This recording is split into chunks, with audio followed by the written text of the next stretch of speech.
बात करना ही होता है, लेकिन इसमें सबसे ज्यादा इंपॉर्टेंट होता है कि एटॉमिक मास आपको आना चाहिए।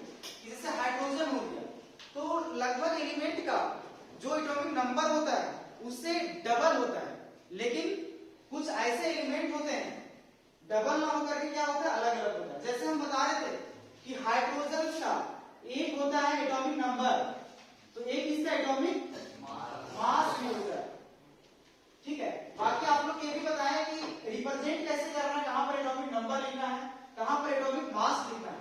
तो हम बताए थे एक से मान लेते आइटम एलिमेंट है, तो यहाँ पर हम लोग क्या लिखते हैं, एटॉमिक नंबर लिखते हैं, यहाँ पर एटॉमिक मास लिखते हैं। एक सारा चीज बेसिक नॉलेज है, सारा चीज पहले ही बता चुके हैं। अब हम लोग देखेंगे कि एटॉमिक मास किसको बोलते हैं और उसको हम कैलकुलेट कैसे करेंगे कि एटॉमिक किसी भी कंपाउंड का, किसी भी मॉलिक्यूलर फार्मूला का हम एटॉमिक मास कैसे कैलकुलेट करते हैं, उसके बारे में आज हम लोग अध्ययन करेंगे। तो देखते हैं आज हम लोग किस तरह से हम लोग निकालते हैं मॉलिक्यूलर मास। तो देखिए हम अभी बताए कि कुछ ऐसे एलिमेंट होते हैं जिन लोग का एटॉमिक मास होता है तो जो एटॉमिक नंबर रहता है उससे अलग होता है। जैसे हम बात करते हैं सोडियम का, सोडियम का 11 नंबर पे एटॉमिक नंबर होता है, लेकिन इसका 11 दूनी 22 होना चाहिए एटॉमिक मास, लेकिन सोडियम का 22 एटॉमिक मास नहीं होता है, बल्कि इसका एक बढ़ा करके 23 एटॉमिक मास होता है। तो इसको याद रखिएगा क्योंकि हर जगह इसका प्रयोग होता है। और कहीं कहीं ऐसा भी होता है जब बुक में क्वेश्चन रहता है ना, तो दिया हुआ रहता है, गिवन राइट दिया हुआ रहता है क्वेश्चन में कि आपका सोडियम का जो मास होता है सो 23 लेना है, तो सोडियम का 23 एटॉमिक मास हो जाता है। उसी तरह से अगर हम क्लोरीन का बात करें तो एटॉमिक नंबर होता है 17, लेकिन इसका एटॉमिक मास के बारे में बात करते हैं तो 17 दूना 34 और 34 बोलते हैं। तो 34 ना होकर के बल्कि इसका 35.5 होता है। तो इस चीज को याद रखिएगा क्लास में कि इसका 35.5 होता है। ये सारा हमारा बेसिक नॉलेज हुआ कि कहां कहां एटॉमिक मास है सो डिफरेंट होता है। एटॉमिक नंबर तो आप लोग सब लोग याद किए होंगे, लेकिन एटॉमिक मास कभी कभी होता क्या है कि बताया था कि डबल होता है, तो याद करने की जरूरत नहीं है, लेकिन बनाते बनाते आप लोग को याद हो जाएगा।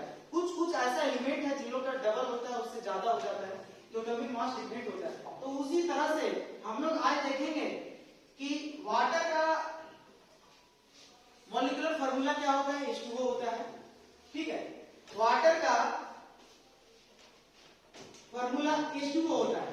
अब हम इसका चाहेंगे कि मॉलिक्यूलर मास निकालने के लिए कैसे हम कैलकुलेट करते हैं, हम लोग देखेंगे।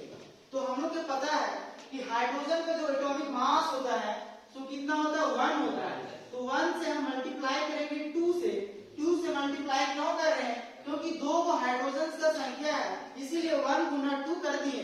उसके बाद अगला एलिमेंट को जितना एटॉमिक मास रहेगा उसको एडिशन कर देंगे, यानी प्लस करेंगे। जैसे ऑक्सीजन हो गया तो यहाँ प्लस कर दिए, और ऑक्सीजन का हमारा 8 होता है एटॉमिक नंबर। तो हम बताए थे आप लोग के ठीक जनरल पे कि जो भी एटॉमिक नंबर होता है उससे डबल हम लोग करते हैं, उससे दुगना होता है। तो इसका हो जाएगा 16। तो देखिए इसको कैलकुलेट करना है, कुछ नहीं करना, बस मैथमेटिकली से कैलकुलेट करना है। तो इसको 2 × 1 2 हो जाएगा, प्लस 16 हो जाएगा, तो टोटल 18 हो जाएगा। और एटॉमिक मास का यूनिट भी होता है, जैसे हर चीज का यूनिट होता है। जैसे हम लोग वेट, हम लोग कहीं बाजार जाते हैं तो हम लोग बोलते हैं किलो दीजिए, 2 किलो दीजिए, उसी तरह से इसका यूनिट होता है AMU, जिसको U से डिनोट करते हैं, U से। तो 18U H2O का हमारा मॉलिक्यूलर मास हो जाएगा। U मतलब AMU होता है, मॉलिक्यूलर मास का ये यूनिट होता है। जिस तरह SI यूनिट आप लोग पढ़े होंगे उसी तरह से एटॉमिक मास का AMU होता है, U से डिनोट करते हैं इसको।